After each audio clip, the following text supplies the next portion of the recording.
The eyes and ears of justice. A case is only as strong as the people who testify for it is. Witnesses are the storytellers of truth in a courtroom, and the New Evidence Act gives their role a modern upgrade. First of all, who is the witness?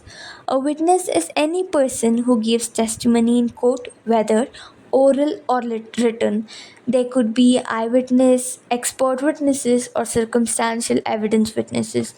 Under Section 4 of the Bharatiya Sakshya Adhiniyam Act 2023, a witness statement is part of oral evidence. Let's see the types of witnesses under the law. First being eyewitnesses. Those are the person who saw and heard the event directly. Hostile witnesses. They are the witnesses that constantly change the statement in court, often under pressure.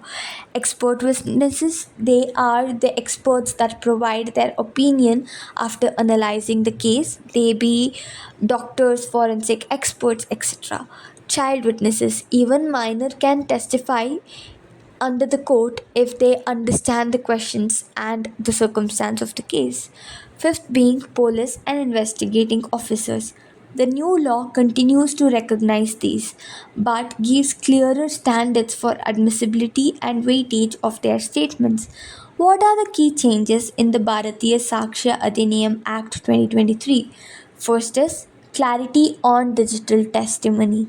Witnesses can now depose via video conferencing, especially when physical presence isn't feasible, officially recognized and encouraged in the law now. Protection of witness identity. The law gives court discretion to conceal the identity or address of a witness, especially in sensitive or high risk cases, at the best interest of the witness.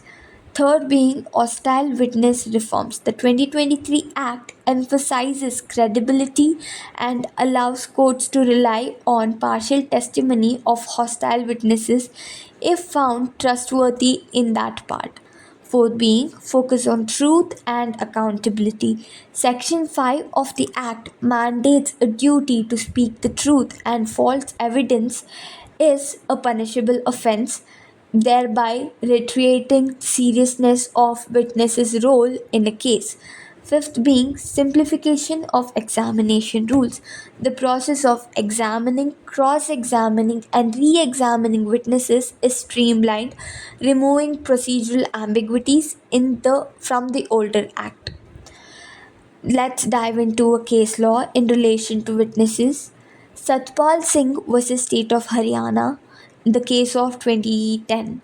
In this case, a child witness's testimony was key to the conviction. Supreme Court held that a child of tender years can be a competent witness if the court is satisfied that he or she understands the duty of speaking the truth. The court ruled that age alone does not disqualify a witness. What matters is mental maturity and clarity. This principle continues under the 2023 Act, which preserves the court's discretion and focuses on substance over form. The 2023 law brings Indian courts closer to the realities of modern justice, recognizing the need for protection, digital testimony, and truth telling.